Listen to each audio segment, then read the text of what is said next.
became very concerned and involved in doing whatever I could to raise awareness about whaling and get people to take action to help protect whales.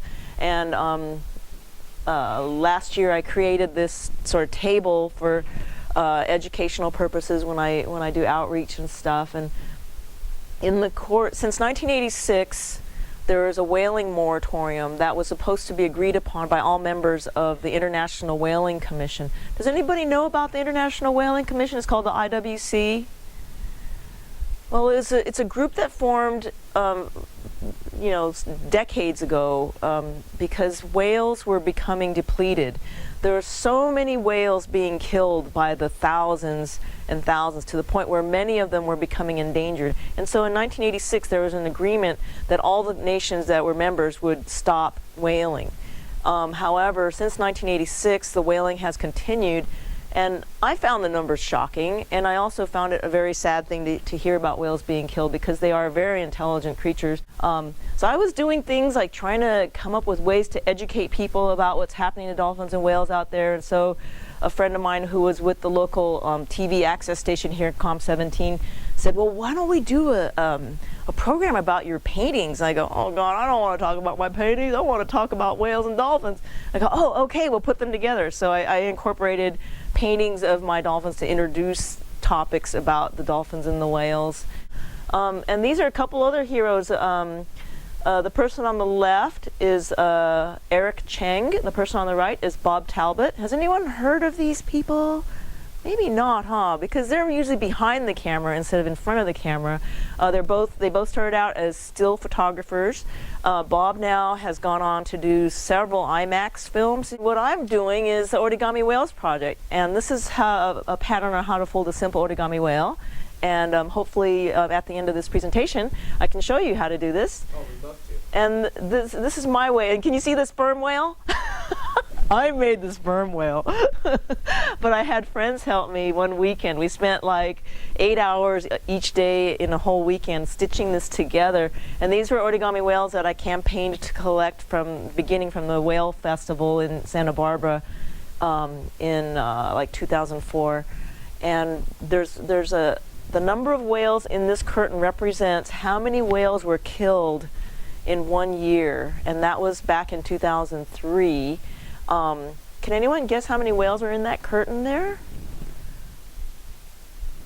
1,400. That's a lot of whales. They're big animals, and they were, you know, there's still a lot of them are still endangered. Most of the whales being killed now are minke whales, which are the smaller whales. They kind of got away for a while from being killed because they were the smallest, and the whalers used to laugh, oh, they're so small, you know, but unfortunately now they're being killed by the thousands. So I was asked to present this curtain before the International Whaling Commission delegate of the United States. And this is Mr. Roland Schmitten, and he was the delegate at the time, a very, very nice gentleman, and I spoke with him about, you know, my concerns about whaling. And so it was really neat to be, you know, sent to Washington, D.C. for my first time. And since then, I have gone on to an even larger project with the help, thank goodness, of local volunteers. And this is where anyone can help. If you wanted to volunteer and do something like, you know, even at an animal shelter or helping me with my Origami Whales Project, we have these stitching parties. And actually there were a couple volunteers that were that came out in December and helped at a stitching party from the EF school here. So we had stitching parties, and this person here on the left is another hero of mine, who's another person behind the camera. His name's Luis Saihoyos. He's worked for National Geographic as a photographer for a long, long time, and then he decided he was going to make a film. He started making a film about dolphins in Japan called The Cove. And has anyone here seen The Cove?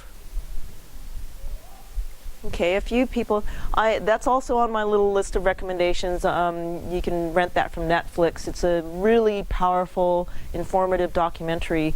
And for some people it might be difficult to see, or they think it's going to be really difficult, but it's a really amazing educational piece. And as far as the graphic part of it that you might hear about, it's very limited. This is when I was working in Dominica with a school group. You know, when you tell children about what's happening and they become concerned, it's so wonderful how they want to help. And if you give them something that they can do, like make origami whales and write messages, they're just really excited, and it's really a wonderful thing. So I came up with this idea to expand my opportunity to raise awareness, which was through the Art for Whales and Dolphins course, which is now called the Whale and Dolphin Ambassador Program. So this educates kids about all sorts of impacts. There's this big long word called anthropogenic. Does anyone know what that means? Yeah, it's a pretty long word. It's human caused. That's what it means, anthro and then pogenic. And so anthropogenic impacts on dolphins and whales, which includes the solid plastic waste that I was talking about. So instead of the millions of plastic shopping bags that wind up in the ocean, my proposed alternative was to paint canvas shopping bags, and so the kids could paint their own bags to give to the parents to use when they go shopping. Does anybody here bring their own shopping bag to the supermarket that you reuse?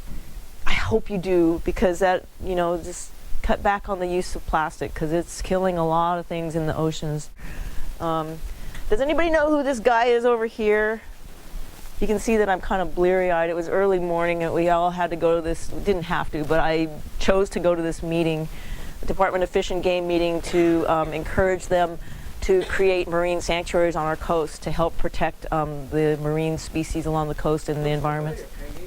That's Jean-Michel Cousteau, Jacques Cousteau's son.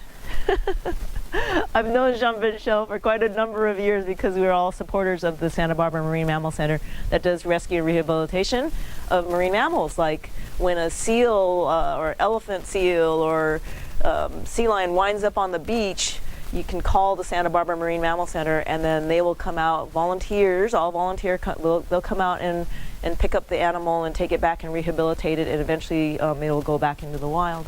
And so we see each other at least once a year for the annual benefit, event for the Marine Mammal Center.